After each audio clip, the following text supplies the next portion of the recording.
They never told you who you really are. They never wanted you to know this. From the day you were born, you were handed an identity, a name, a nationality, a family story. You were told who to admire, what to strive for, what to fear. You were taught to say I and believe that a small bundle of thoughts, emotions, and memories is all that you are. What if that's the greatest lie ever told?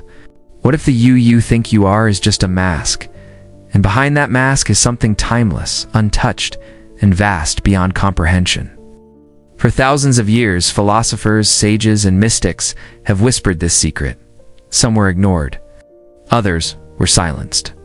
And a few were celebrated only centuries after their death. Meanwhile, you've been trained to look outward, chasing achievements, validation, and possessions, never noticing the prison built in your own mind. Today, we will walk out of that prison, but the door will not open with effort. It will open with understanding. To understand, we must first ask, who is the I you think you are? The fiction of the self. Most people believe the self is something solid, a continuous me that wakes up every morning in the same body, with the same mind, steering life like a captain of a ship. But if you look closely, this captain begins to dissolve. Your body is not the same as it was 10 years ago. Every cell replaced, every molecule exchanged with the environment. Your mind is not the same. Beliefs have shifted. Memories have been edited without your permission. Even your personality, the thing you call just who I am, has changed depending on the company you keep, the roles you've played, and the experiences you've survived. So what exactly is constant? What exactly is you? Buddha called the idea of a fixed self an illusion. Anatte, the absence of any permanent soul or identity. David Hume, centuries later, called the self nothing but a bundle of perceptions, constantly shifting like the images in a kaleidoscope. Modern neuroscience agrees. There is no single self-center in the brain. Instead, there's a network of processes creating the appearance of a stable me. Like pixels forming an image on a screen, convincing until you look close enough to see it. It's just light. And here's the uncomfortable part. If the you defend so fiercely is an illusion, then who or what is living your life? The witness behind the curtain. If you close your eyes right now and watch your thoughts, you'll notice something strange. Thoughts appear, they stay for a moment, then they vanish. New thoughts take their place. You don't decide most of them, they simply arise. Yet something is aware of them. Something is watching. And that something does not change when the thoughts change. The silent witness was there when you were 5 years old, and it's here now. It doesn't age, it doesn't take sides, it doesn't argue. It's the same awareness that noticed your first childhood memory, your first heartbreak, your greatest success, your deepest shame. In philosophy, this is called pure consciousness. In Advaita Vedanta, it's Atman, the eternal self beyond form. In phenomenology, it's simply the observer. And here's where the mystery deepens. If you are this awareness, not the shifting content of awareness, then the story of me is just that, story. Why the illusion persists if it's so simple? Why don't we live from this truth? Because the illusion of the self is useful. It's how societies control behavior. It's how economies convince you to keep buying, to fix the me that was never broken. It's how fear takes hold, because only a separate me can be threatened. The illusion is maintained through constant identification.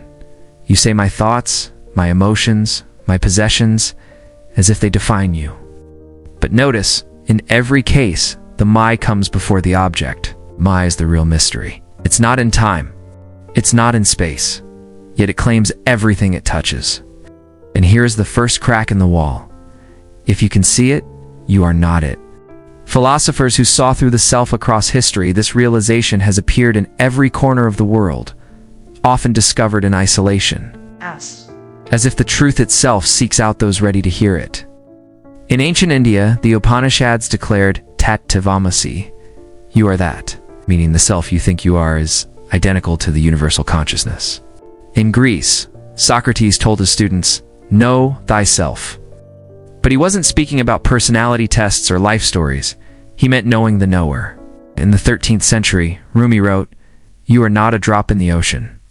You are the entire ocean in a drop. And in the 20th century, Alan Watts explained it like this. The self is not a tiny island in a hostile universe. It is the universe playing at being a person. Different words, same revelation. Science meets philosophy for centuries. Science ignored this question. Consciousness was treated as a byproduct of the brain, an accident of neurons firing. But cracks are forming in that materialist wall. Neuroscientists now admit they can map brain activity, but cannot explain why it feels like something to be you. This is the hard problem of consciousness, unsolved and possibly unsolvable if we assume the brain produces awareness. Quantum physics adds more fuel. At the smallest scales, reality behaves differently when observed. Particles exist in multiple states until measured. This hints, though does not prove, that awareness might be fundamental, not secondary. If consciousness is primary, then the self as we know it is a mask worn by something infinite. Living without a fixed self, this is where fear usually creeps in. People think, if I'm not my story, won't I lose everything that makes me me? But here's the paradox. When you stop clinging to the mask, you become more authentically yourself than ever. The roles you play, parent, friend, creator, leader, are still there, but they're no longer prisons. You can enter and leave them freely, knowing they are costumes, not skin. Relationships deepen because you're no longer relating from a defensive ego. Work changes because you stop chasing validation and start moving from clarity. Even suffering changes because you see it not as an attack on me, but as part of the unfolding. What? The ultimate shift. When the illusion of the self dissolves, something radical happens. You stop living as a character in the story. Start living as the space in which the story appears. The space is vast. It has no beginning, no end. It is untouched by the passing of years. And it is already what you are right now in this moment. The only question left is, will you keep pretending to be the mask? Or will you live as the one who's been wearing it all along?